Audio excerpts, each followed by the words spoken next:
इस सेशन में हम राजस्थान के बजट के बारे में देखेंगे और इससे पहले बजट पढ़ने से पहले हम ये जानने की कोशिश करेंगे कि इसकी संवैधानिक पृष्ठभूमि क्या है और कैसे कैसे मतलब प्रोसेस रहती है इसकी।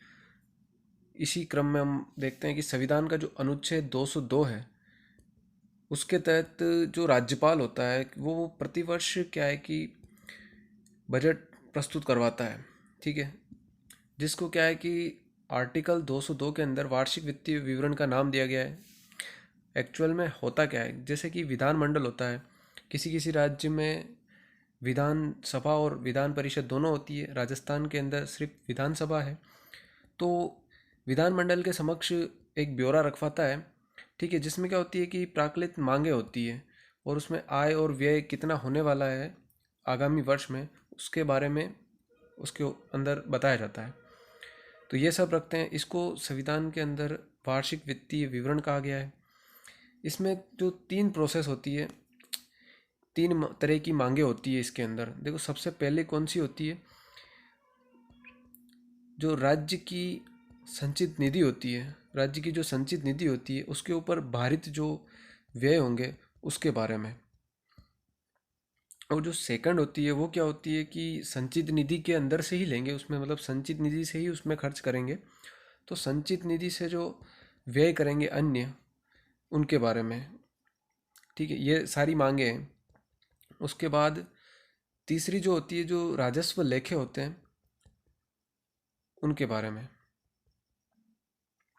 अब जो ये राज्य की जो संचित निधि पर जो भारित व्यय है, इसकी एक मतलब खास बात यह है कि इसके ऊपर वोटिंग नहीं होगी। जैसे कि अभी विधानसभा मंडल के सामने जो रखी जाएगी, ये बजट रखा जाएगा, उसके ऊपर वोटिंग होएगी। ठीक है, तो ये क्या है कि इस पे वोटिंग नहीं होएगी, हाँ, लेकिन चर्चा हो जरूर होती है इसके ऊपर। और जो संचित निधि से जो अन्य व्यय होने वाले हैं उनके ऊपर वोटिंग भी होती है। और जो विधान मंडल के जो सदस्य होते हैं वो इस पे वोटिंग करके वो जो तीन तरह के निर्णय दे सकते हैं। पहला निर्णय होता है कि वो उस पर अनुमति दे दे कि हाँ, उन्होंने मांग की है, इतना इतना बजट है तो इतना पैसा संचित निधि से हम खर्च करेंगे, तो उस पर अनुमति दे सकते हैं।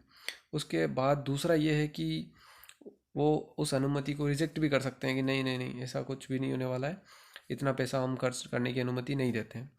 उसके बाद जो तीसरा है कि न तो उन्होंने खारिज किया न उसको सहमति दी, और तीसरा ये निर्णय निकाल सकती है वोटिंग के माध्यम से संसद कि उसमें कटौती कर देगी, या इतने पैसे ज़्यादा हो रहे हैं तो थोड़े कम हो जाएंगे, और कम पैसे कर सकती है या उस रकम में कटौती कर सकती है।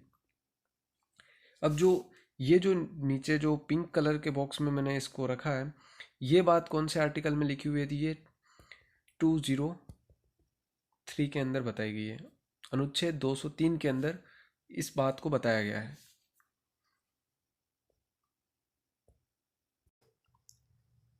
राज्य का बजट पढ़ने से पहले दो बार दो जो अनुच्छेद है उनको और देखना थोड़ा महत्वपूर्ण हो जाता है। अनुच्छेद 178, इसमें विधानसभा अध्यक्ष और उपाध्यक्ष के बारे में बताया गया है। और ये जो विधानसभा होती है, विधानसभा के अंदर जो सदस्य होते हैं उन सदस्यों में से ही चुने जाते हैं अध्यक्ष और उपाध्यक्ष दोनों ही। उसके बाद जो आर्टिकल है वो है 179। इसके अंदर क्या बताया हुआ है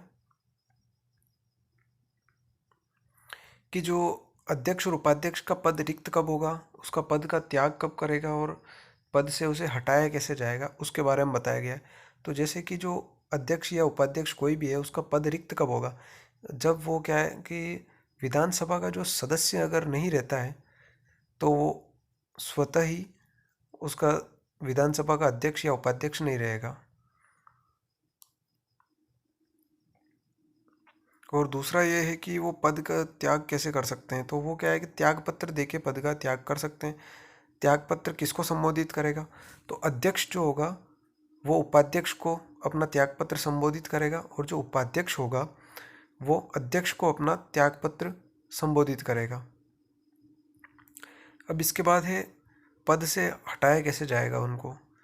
तो एक संकल्प पारित करेगी विधानसभा और उस संकल्प के माध्यम से इन्हें हटाया जाएगा।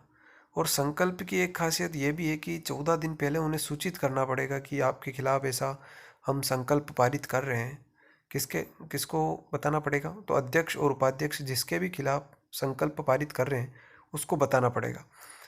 और जितने उस समय विधानसभा के अंदर जो सदस्य हैं उनका जो भी बहुमत है, उस बहुमत से अगर वो संकल्प पारित हो जाता है, पास हो जाता है, तो फिर क्या होएगा कि उसे पद से मुक्त माना जाएगा उसी समय से। एक खास बात इस आर्टिकल की ये भी है कि इसमें ये भी बताया हुआ है कि जैसे कोई विधानसभा है उसका क्या हो जाता है, विघटन हो जाता है। और विघटन हो जाएगा तो फिर क्या होगा, नई विधानसभा बनेगी। और नई विधानसभा बनेगी तो उसका जो प्रथम अधिवेशन होगा, उस प्रथम अधिवेशन के अंदर नया अध्यक्ष चुना जाएगा विधानसभा का।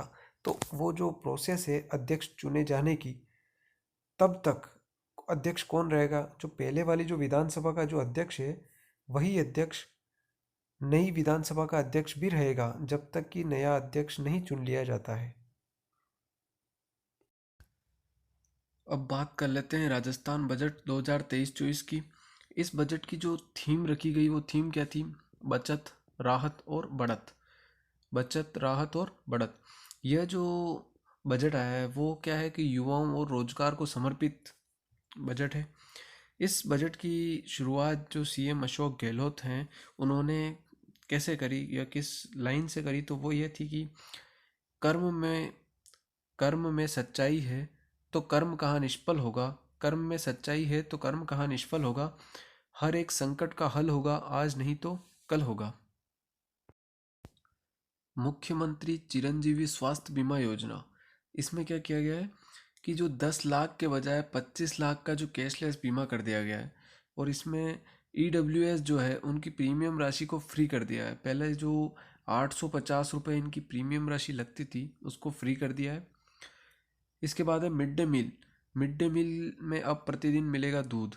मतलब पहले जो वीक में 2 दिन मिल रहा था उसको 6 ही दिन मिलेगा।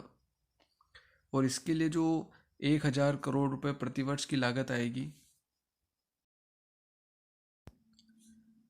राज्य कर्मियों को पूर्ण पेंशन प्राप्त करने के लिए वर्तमान में जो अहर्कारी सेवा अवधि जो है उसे 28 वर्ष से कम करके 25 वर्ष किया गया है। इसके बाद जो RGHS है, जैसे कि राजस्थान गवर्नमेंट हेल्थ स्कीम है, उसके तहत जो पेंशनर्स हैं उनको ओपीडी के अंदर उपचार की जो सुविधा है उसके लिए 20,000 रुपये जो मिलते थे अब उसको 30,000 रुपये तक कर दिया गया है।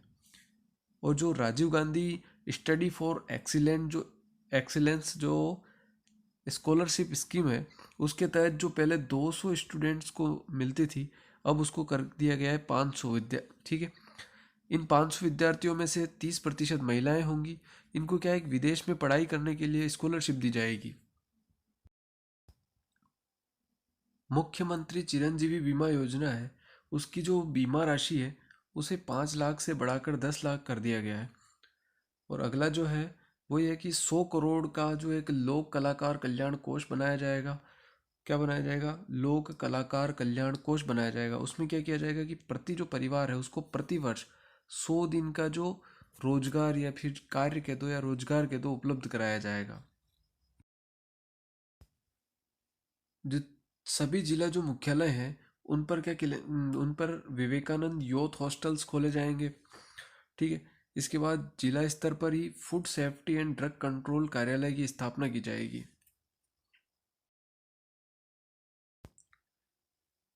76 लाख जो घरेलू उपभोक्ता है बिजली का यूज करने वाले, उनको क्या है कि 100 यूनिट प्रति माह निशुल्क बिजली दी जाएगी।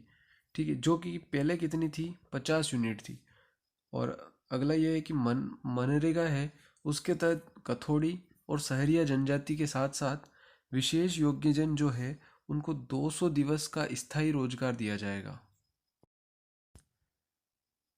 75 करोड़ की लागत से जिला स्तरीय युवा महोत्सव आयोजित किए जाएंगे। जिला स्तर पर युवा महोत्सव का आयोजन किया जाएगा। 75 करोड़ की लागत आएगी इसके अंदर। और युवाओं को स्टार्टअप के लिए 250 करोड़ रुपए तक का एक फंड बनाया गया है, जो 250 करोड़ रुपए उसके अंदर है और स्टार्टअप के लिए युवाओं को दिए जाएंगे। ये जो जयपुर है ना, इस जयपुर के अंदर क्या किया जाएगा कि राजीव गांधी एविएशन सेंटर की स्थापना की जाएगी। मेजर ध्यानचंद योजना के तहत प्रत्येक ब्लॉक स्तर पर स्टेडियम निर्माण के लिए मैचिंग ग्रांट की जो सीमा है वो 25 लाख रुपए से बढ़ाकर 1 करोड़ रुपए कर दी गई है।